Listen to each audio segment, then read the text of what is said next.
2 या 3 नहीं, पूरे 5 वजह जिससे घोसी उपचुनाव में बीजेपी को मिली करारी शिकस्त। घोसी उपचुनाव में समाजवादी पार्टी के सुधाकर सिंह ने बीजेपी उम्मीदवार दारा सिंह चौहान को एक बड़े मुकाबले में शिकस्त दे दी है। बीजेपी को मिली इस हार की कई वजह हैं, जिसमें ये 5 कारण प्रमुख हैं। नमस्कार, आप देख रहे हैं नेक्स्ट 9 न्यूज, मैं तुषार आपके साथ। 2024 के लोकसभा चुनाव से पहले उत्तर प्रदेश की घोसी उपचुनाव को इंडिया और एनडीए गठबंधन के लिए एक महत्वपूर्ण मुकाबले के तौर पर देखा जा रहा था। हालांकि इस सीट पर आए चुनाव के नतीजे से बीजेपी को बड़ा झटका लगा है। इस सीट पर समाजवादी पार्टी के सुधाकर सिंह ने बीजेपी के दारा सिंह चौहान को बड़ी भारी मतों से यहाँ पर जो है उसके अंतर से हरा दिया है। दोनों के बीच जीत का फासला करीब 42,000 वोटों से भी अधिक का रहा है। इस चुनाव में सपा प्रत्याशी को विपक्षी गठबंधन के सभी साथियों का समर्थन प्राप्त था। इस हार से जहां एनडीए का मनोबल डाउन होगा, वहीं इस जीत से सपा प्रमुख अखिलेश यादव का दबदबा इंडिया अलायंस में आगे देखने को मिल सकता है। घोसी उपचुनाव में सपा ने सुधाकर सिंह को अपने पूर्व विधायक और बीजेपी कैंडिडेट दारा सिंह चौहान के खिलाफ मैदान में उतारा था। दारा सिंह चौहान 2022 में सपा के टिकट पर यहाँ पर जीत कर आए थे। इसके बाद ये बीजेपी में चले गए और उपचुनाव में पार्टी की ओर से उम्मीदवार बन गए। इस सीट पर चुनाव प्रचार के दौरान कई मंत्रियों और जाने माने दिग्गज नेताओं का तांता लगा हुआ था। साथ ही इस चुनाव में पूरा यादव परिवार और दूसरी तरफ खुद सीएम योगी भी मैदान में लगे थे। इस सीट पर बीजेपी की हार को लेकर कई कारण बताए जा रहे हैं, जिसमें से अब जो 5 कारण हम आपको बताने वाले हैं वो सटीक जान पड़ते हैं। पहला कारण बीजेपी उम्मीदवार का दल बदलू होना। तो बीजेपी के उम्मीदवार दारा सिंह पर पहले से ही दल बदल का एक दाग लगा हुआ था, जिसे इस हार में एक बड़ी वजह बताई जा रही है। दारा सिंह 2022 के घोसी चुनाव में सपा से चुनाव जीत कर यहाँ पर पार्टी में विधायक सांसद बने थे, जबकि 1 साल बाद ही वो विधायकी से इस्तीफा देकर बीजेपी में शामिल हो गए। आपको बता दें, ये पहली बार नहीं है कि चौहान एक पार्टी से दूसरी में गए थे। इससे पहले वो राज्य की सभी दलों में रह चुके हैं और कांग्रेस से सपा में, सपा से बसपा में, बसपा से बीजेपी में, बीजेपी से फिर सपा में और आखिर बार सपा से एक बार फिर बीजेपी में शामिल हो चुके हैं। कहा जा रहा है कि दारा सिंह की इस दल बदल राजनीति की वजह से ही ये हाल हुआ है।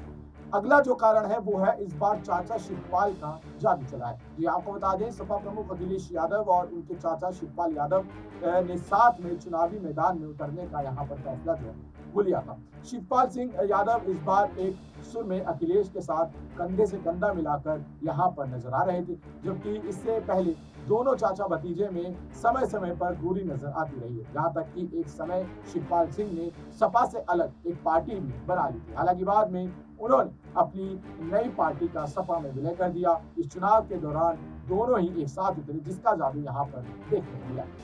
अगला कारण जो है, तीसरा कारण, वो है गठबंधन इंडिया के साथी का एक साथ आना।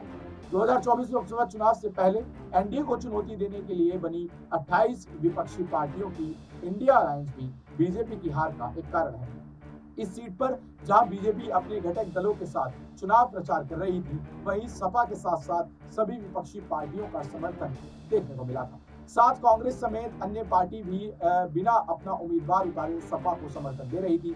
घोसी उपचुनाव में इंडिया अलायंस के एक साथ आने से बीजेपी को नुकसान झेलना पड़ा और सपा को इससे फायदा पहुंचा है। अगला जो कारण है, चौथा कारण, वो है मुख्तार अंसारी और अखिलेश का पीडीए फॉर्मूला। सपा प्रमुख अखिलेश यादव पिछड़ी विधानसभा चुनाव में मिली तगड़ी हार झेलने के बाद से एक नई रणनीति पर काम कर रहे हैं। उन्होंने यूपी की जातीय समीकरण को साधने के लिए पीडीए फॉर्मूले के तहत एक जाल बनाया। पीडीए का फुल फॉर्म पिछड़ा, दलित और अल्पसंख्यक रखा रहा है। इस समीकरण में सपा प्रमुख स्वामी प्रसाद मौर्य के साथ साथ राज्य के इन वोट बैंक को अपनी ओर करने के लिए प्लान तैयार किया गया था। साथ ही यह क्षेत्र मुख्तार अंसारी के अधीन भी पड़ता है, जहां से वे करीब 5 बार विधायक रह चुके हैं। इस साल भले ही उन्हें 10 साल की जेल हुई हो, लेकिन इस क्षेत्र पर उनका पकड़ अभी भी माना जाता है। अगला और आखिरी जो रीजन है, पांचवा रीजन, वो है मायावती भी यहाँ पर एक बड़ी वजह बनकर आई है। जी आपको बता दें, बीजेपी के दारा सिंह चौहान की हार की एक प्रमुख कारण मायावती की पार्टी बसपा को बताया जा रहा है। कहा जा रहा है कि बसपा का घोसी सीट से अपने उम्मीदवार को नहीं उतारने का फैसला बीजेपी को नुकसान पहुंचा सकता है, और उसने पहुंचाया है। इससे पहले मिर्जापुर में बसपा ने उम्मीदवार उतार कर गेम चेंज कर दिया था। उस चुनाव में बीजेपी ने आसानी से सपा के सीट पर कब्जा कर लिया था, जबकि इस बार ऐसा नहीं हो सका है। साथ ही बसपा के चुनावी मैदान में ना उतरने से उसकी पूरी मुस्लिम वोट सपा की ओर चली गई, जिससे यहाँ सपा को एक आसान जीत मिलती हुई दिखाई। तो दर्शकों, ये थे वो 5 बड़े कारण जिससे यहाँ पर घोसी उपचुनाव की सीट पर जो वो भारतीय जनता पार्टी को हार का सामना करना पड़ा है, और सपा को यहाँ पर सुधाकर सिंह को एक बड़ी जीत यहाँ पर मिलती हुई दिखाई दी है। और इंडिया अलायंस के लिए ये एक अच्छी शुरुआत रही है। दर्शकों, आप इस बारे में क्या सोचते हैं? आप इन 5 कारणों से कितने सहमत हैं? ये नीचे में कमेंट सेक्शन में जरूर बताएं, और देखते हैं नेक्स्ट टाइम। धन्यवाद।